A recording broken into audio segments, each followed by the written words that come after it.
¿Cómo ves este tema? Me hablabas de que era muy burdo lo que hacía el gobierno. Sí, o sea, se nos prometió pues una vez más un futuro diferente y esto se parece a algo que ya conocemos, ¿no? No solamente que ya conocemos y como te decía es algo mucho más burdo. Este, con los dinámicos del centro y el señor Cerrón tenemos un nivel de sofisticación, pero con el señor Castillo no hay ningún nivel de sofisticación porque es el nivel de corrupción de un municipio rural de Sierra. Entonces ahí pues han hecho las cosas de una manera tan burda que los han descubierto inmediatamente. Y no hay forma en que puedan cubrir sus huellas. Pero no hay los votos. Claro. Mira, no es solamente en este gobierno, en todos los gobiernos que no han tenido mayoría parlamentaria, el gobierno, el que tenía el Ejecutivo, hacía maniobras para enamorar a gente de la oposición para que vote con ellos. Eso me queda clarísimo que ha sucedido en el último gobierno de García, pero los apristas tienen experiencia, los apristas saben hacerlo. En cambio, una vez más, esto ha sido demasiado burdo, demasiado chabacano. Y efectivamente, a los pocos meses de gobierno, tienes a los niños, no solamente en Acción Popular, sino en otros partidos. Y eso explica que no tenga los 87 votos. Ya. ¿Y qué es lo que puede suceder? O sea, a ver, vayamos, hay un tema político, entrampado, enfrentado, que en mi opinión no va a traer ningún resultado con la visita de la OEA, el Congreso por un lado, el Ejecutivo por otro lado, el Congreso con alta desaprobación ciudadana, el Ejecutivo acorralado sin poder gobernar. Por ahí vamos en un entrampamiento político. La gente está cansada y está harta del tema político y la noticia de todos los días. Hoy recordamos el 14N, día de las movilizaciones contra Merino, las muertes de Inti y de Brian, y la gente piensa que eso pasó hace 10 años. No, pasó solamente hace 2, cuando había millones movilizándose en las calles y que pedían un cambio en el país. Y hoy, agotados de todo eso, estamos hartos y cansados de la política, tanto que ni la gente sale a movilizarse y cada uno de los sectores trata de jalar mayor cantidad de gente cuando no son ni una migaja de lo que en realidad se vio, por ejemplo, hace 2 años. Pero hay otro tema. La gente chambea, trabaja, sale a la calle, busca trabajo y eso se está deteriorando cada vez más. Veníamos de un sistema deteriorado laboral hace 2 o 3 años. Nos agarró la pandemia, nos afectó, nos quitó un montón de recursos a los que ya tenían una vida y trataban de ir avanzando, sobre todo los que empezaban sus proyectos y los que ya lo tenían están muy afectados económicamente. Cambio de gobierno, reactivación económica y es lo que menos se está dando en el país. ¿Cuál va a ser el futuro del Perú en estas circunstancias? Mira, la situación económica del Perú, digamos la verdad, empezó a decaer desde el gobierno de Ollantumala. ¿Ya? Te recuerdo que Ollantumala fue el que tomó la decisión de hacer Talara con complicidad del ministro Castilla y el lobby de su esposa. Entonces, ya teníamos un problema que se arrastraba del gobierno de Ollantumala, no se llenaban las expectativas, no se conseguía atracción de inversión extranjera. De ahí viene pues el mini reino del virrey PPK, que fue un desastre, la traición de Vizcarra, el pésimo manejo de Vizcarra, la pandemia y la corrupción, la caída de Vizcarra, una semana de Merino, medios de comunicación que levantan a una generación que la llaman la generación del Bicentenario, que como generación ha desaparecido últimamente. De ahí tenemos un proceso electoral totalmente fragmentado, en que nos hacen escoger entre dos posiciones extremas minoritarias, porque ambas posiciones pasaron a la segunda vuelta con menos de 20% de los votos. Polarizamos la sociedad, sale el señor Castillo con una agenda que la escribe el señor Cerrón. El señor Castillo no ha escrito ninguna línea, y tenemos una repartición del gobierno de la manera más tradicional, como tú decías, el cuboteo. A cada grupo le doy una esfera de poder para que no fastidien y que medren en esa esfera de poder. El problema es que no tiene experiencia de gobierno este caballero y no se deja asesorar bien. Tiene ministros de los más variopintos, de las más diversas cualidades, algunos con prontuariado, y al final de cuentas, hacia enero de este año, con la renuncia de la ministra Vázquez y de Abelino Guillén, nos enteramos de lo que ya había dicho el señor Béjar respecto a un gabinete en la sombra y pago de favores.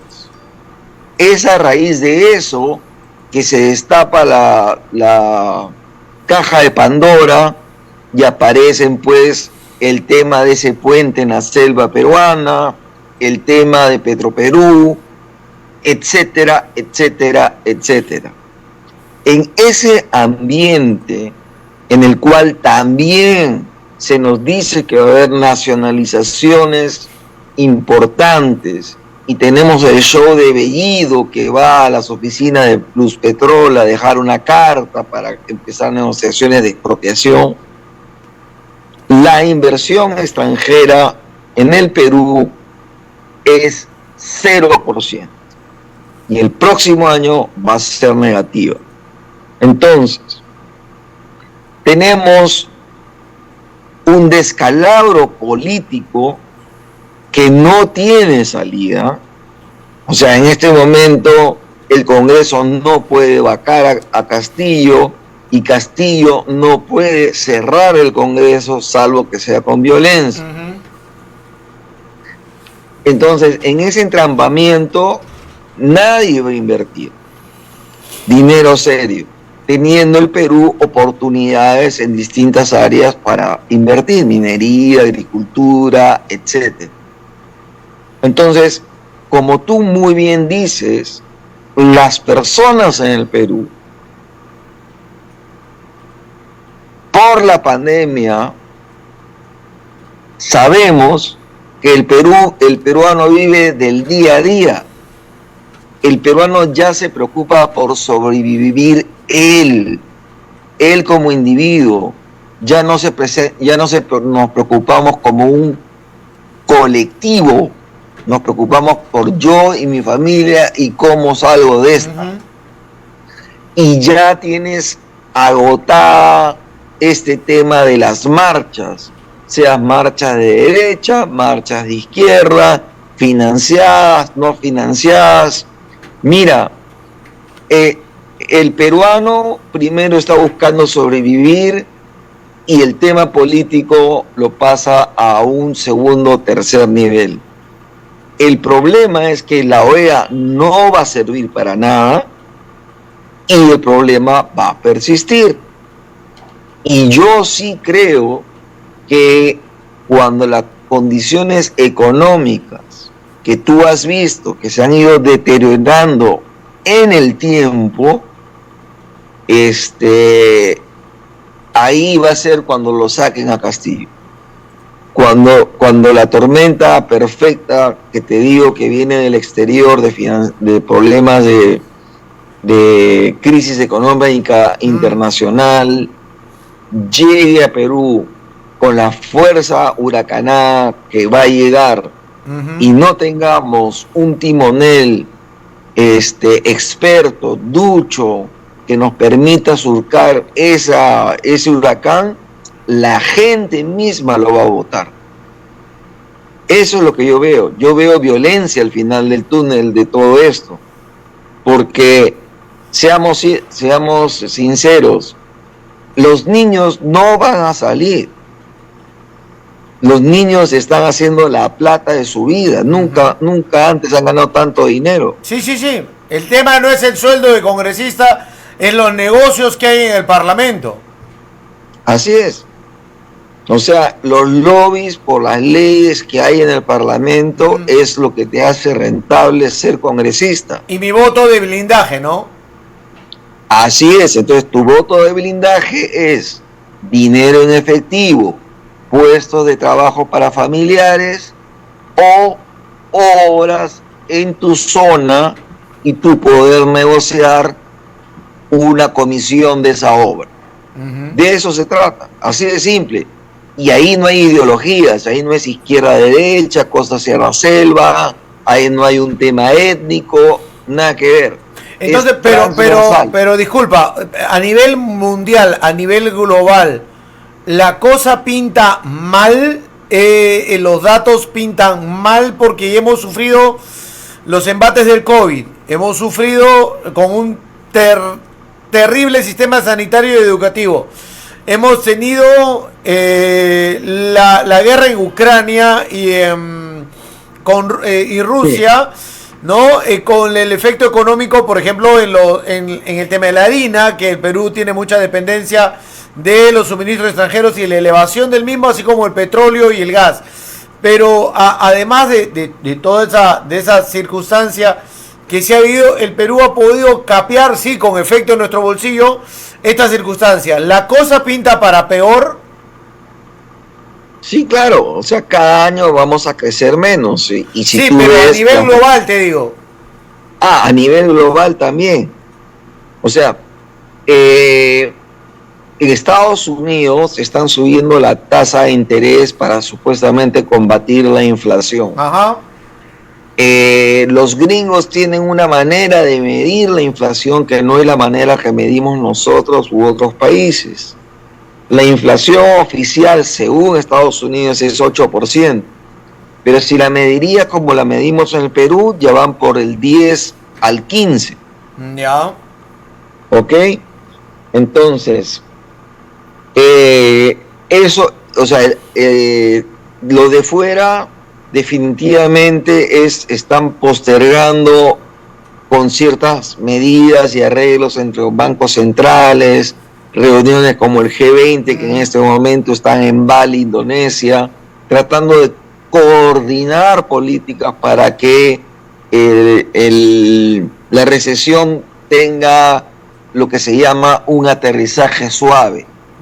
Pero que va a haber recesión. Sí, claro, a nivel mundial. Ya. Entonces, eso lo ves en el precio del cobre, que en los últimos meses ha disminuido. Ya. Cuando estaba llamado a ser una de las estrellas para levantar la balanza de pagos del Perú. Post-COVID subió. Post-COVID subió, pero ahora tiende a bajar. Ya, menos demanda. Lo que pasa es que China tiene problemas internos, problemas financieros internos, y ese problema interno económico han decidido resolverlo de una manera política. Y la manera política es que Xi Jinping es el nuevo Mao Zedong y se acabó. Ya no hay renovaciones quinquenales en el Congreso del partido. Xi Jinping ha logrado un tercer mandato de 15 años, es el secretario general del Partido Comunista y jefe de las Fuerzas Armadas de China. Es el hombre con más poder desde la época de Mao Zedong. Y China, lo que tienen ahora es que el Estado chino va a tener un mayor control de las empresas chinas. Ya. Entonces, tú tienes personas que osaron hablar en contra del sistema, como ese, no sé si te acuerdas, este personaje menudito Ma, que Toledo decía que era su amigo, y este señor Ma, que era un profesor de inglés que generó toda una gran industria digital en China. Ya. Bueno, ya lo desaparecieron. El de Alibaba. Ya lo desaparecieron del mapa. Ya no aparece en ninguna foto. ¿Por qué? Porque el Partido Comunista quiere intervenir a las empresas. Ya, o sea, tener el control de las empresas.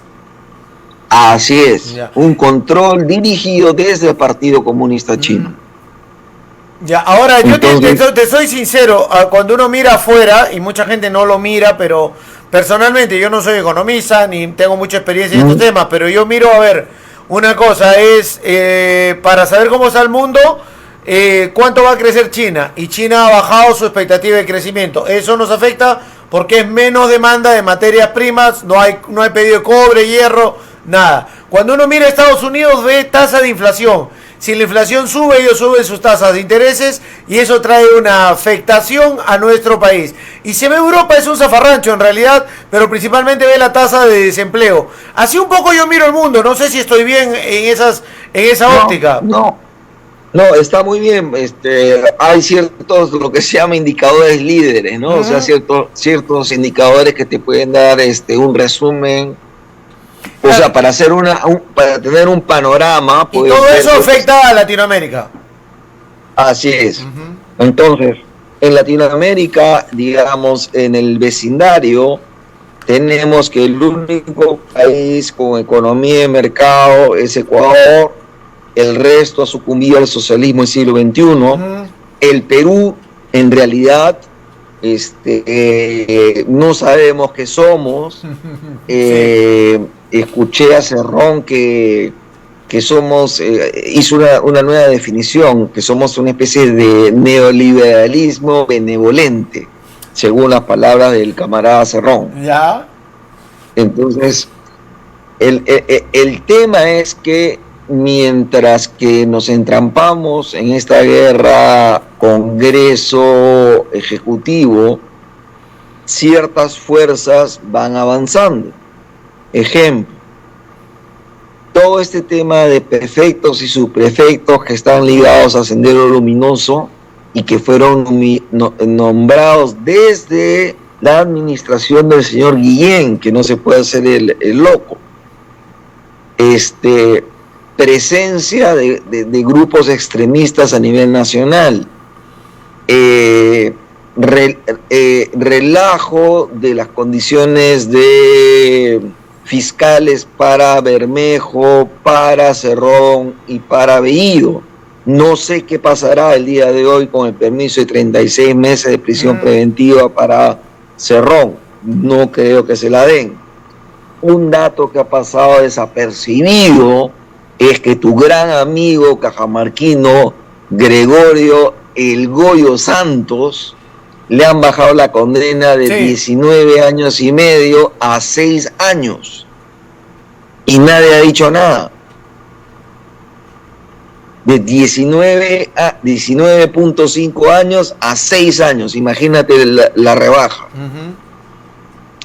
Entonces, por otro lado, tienes a tu amigo Antauro haciendo de las suyas por todo el sur, soliviantando a la gente, prometiendo cosas que no quiere. O sea, ¿y te has dado cuenta que nadie le hace caso en Lima? Claro, porque en Lima... Hasta que les explote la olla a presión y recién se van a dar cuenta. Por supuesto, Lima, lamentablemente, Lima le gusta verse el ombligo. Lima es el centro del poder y el resto del país no importa. Pero si tú lees que todo el sur peruano, este caballero, hace eventos multitudinarios, yo no creo que necesite demasiado financiamiento porque la gente se agolpe a verlo y lo escuche en un discurso xenófobo, en un discurso de muerte, en un discurso de romper todas las reglas. porque la gente está harta, la gente quiere soluciones. Ya, y como disculpa que te interrumpa, pero eso lo atenúa la economía. Mientras más hambre tenga, la gente va a estar peor. Así es, a eso es lo que voy. A eso es lo que voy.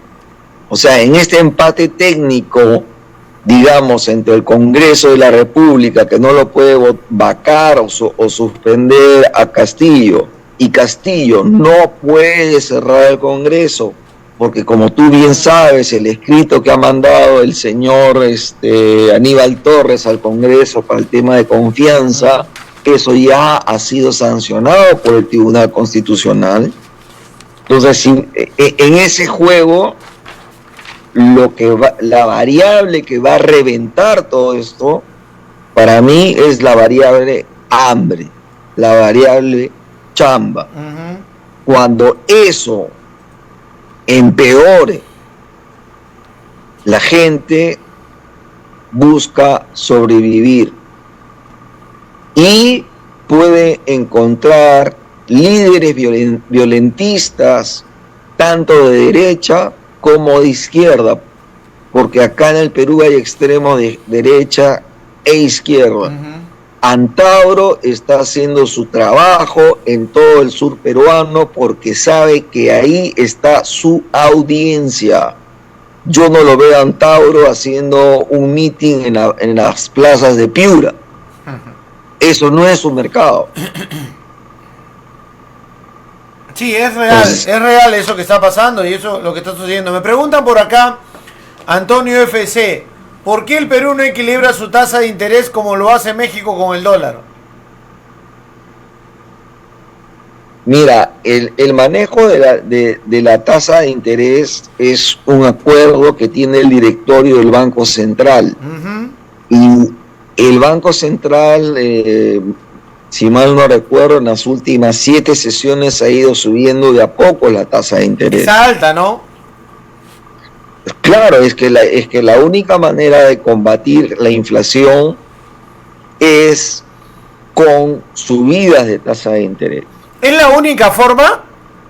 Sí, es la única forma. Es la única forma. La idea, lo que sucede es que la manera en que entienden la inflación es que la economía está muy caliente, entonces hay que enfriarla. Y para enfriarla sube la tasa de interés para que sea más costoso hacer proyectos, por lo tanto hay menos inversión, al haber menos inversión baja la demanda agregada y tenemos un nuevo equilibrio en el mercado. Eso es lo que tenemos. Y eso es lo que hacen todos los bancos centrales del mundo. Lo hacen en Europa, lo hacen en Estados Unidos, lo hace en el Perú. Miguel Ángel, ¿qué va a pasar a partir del 1 de enero cuando entre Lula en Latinoamérica? El presidente de Argentina salió volando a abrazarlo. El mapita se pinta rojo, aunque Perú, en nuestra opinión, no es rojo. Tienen diversas ideas sobre lo que es la izquierda o los sectores de izquierda. Pero con Lula en el poder, la salida de Bolsonaro, ¿a dónde vamos? No, o sea, Lula fue uno de los grandes promotores de lo que se llamó el socialismo del siglo XXI ante la caída del muro de Berlín.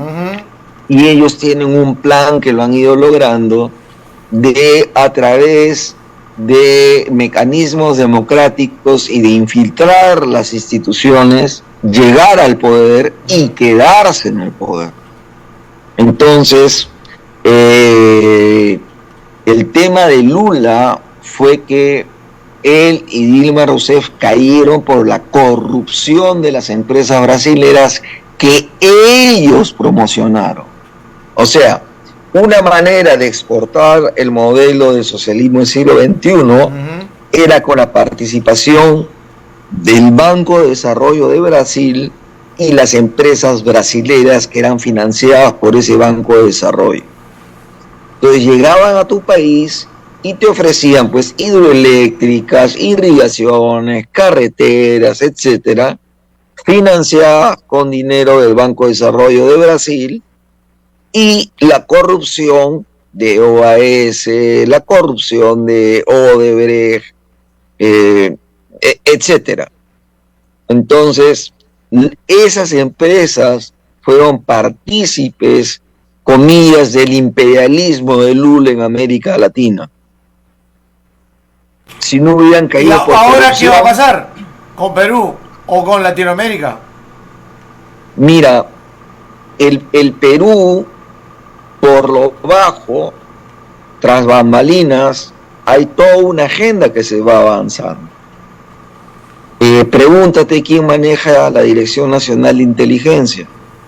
Pregúntate qué cosas están haciendo los prefectos y subprefectos a nivel nacional. Pregúntate cómo se está manejando la educación y cómo se va a resolver el conflicto FENAPE-SUTEP. O sea, en el Perú ¿Pero hay los una... ves así organizados en eso? Es que... No sé, yo los prefectos los veo como gente sí del FENATE, pero que quieren chamba y se ponen a firmar papelitos y documentitos, dicen que representan al gobierno y es más ponerse el ternito y yo represento al gobierno y van caminando por ahí en sus distritos. Y a los del FENATE los veo más preocupados por una agenda interna educativa para tener el control no solamente del sector de educación, sino sobrevivir como sindicato sin un norte más grande, integrador del sistema educativo en nuestro país. ¿Tú crees que tiene una agenda internacional? Claro, o sea, yo sí creo que acá tenemos actores internos y actores externos. Entre los actores externos están los cubanos y los venezolanos que saben muy bien lo que tienen que hacer. Y date cuenta de noticias que distraen la opinión pública y que te hacen acordar la época de Vladimiro Montesinos y las vírgenes que lloran. Eso es por un lado. Pero ojo que esas noticias salen en los canales que están en contra del gobierno, ¿eh? Pero por eso, pues para mí, yo no sé qué arreglo hay. Porque si tú estás en contra del gobierno y le das una cobertura de media hora a una actividad insulsa que no tiene ningún tipo de sentido y donde los personajes repiten la misma monserga, sea Aníbal Torres, sea el sobón del ministro Salas u otros. Pero preparados por la inteligencia cubana y venezolana. ¿Tú te imaginas a los de la inteligencia cubana, te lo digo así, conversando con el presidente de la República? Haciéndole una explicación de lo que es un sistema de inteligencia cubano o venezolano. Mira, como te digo, Castillo no es Chávez, Castillo no es Boric, Castillo no es Petro, ¿ok? Es lo que existe en el Perú y se va a trabajar. Entran los de la inteligencia cubana y venezolana y dicen, es lo que hay. Por supuesto. O sea, se deben estar dando de cabezazos en la pared porque es lo que hay. Pero no dejes de tenerlos en cuenta. No lo dejo de tomar en cuenta. No dejo de saber que vivimos en un país globalizado y cada estado juega sus fichas, juega sus cartas en un eje de control mundial y Perú es una parte importante, tiene recursos minerales, tiene un montón de cosas. Por ejemplo, yo he dejado de escuchar a los chinos que parecía que entraban en un principio con el gobierno después del escándalo de Puente Tarata y otras cosas que han sacado de chinitos. Ahí los he visto muy retrasados, incluso muy callados con el tema de las bambas. Claro, o sea, mira, es increíble, o sea, la cartera de inversión minera que tiene el Perú de proyectos listos para entrar en operaciones serán 14 mil millones de dólares. En una crisis internacional que un país se jacte de tener inversión para 14.000 millones de dólares sería una salvación para el Perú, para el periodo tempestuoso que nos viene. Pero este gobierno no la ve. Este gobierno ve la corrupción menuda, y esa corrupción menuda, te doy el ejemplo de la urea. ¿Cómo puede ser que 4 veces quieras comprar urea y no lo puedes hacer por corrupción? Y se cae por coima, Sí, no, y tienes razón lo que tú me dijiste al principio, yo varias veces lo he dicho acá, el gobierno cae por una corrección de distrito, cuando vemos a un alcalde que arregla con la que le va a colocar el agua y el desagüe. Con la empresa que la licitación que va a sacar para la obra del desagüe. Dirigida, seleccionada con plata del Ministerio de Vivienda. Y eso se conoce, pues. O sea, pero eso es corrupción que se debe perseguir, por supuesto, pero corrupción de distrito. Claro, o sea, ¿cómo decirte?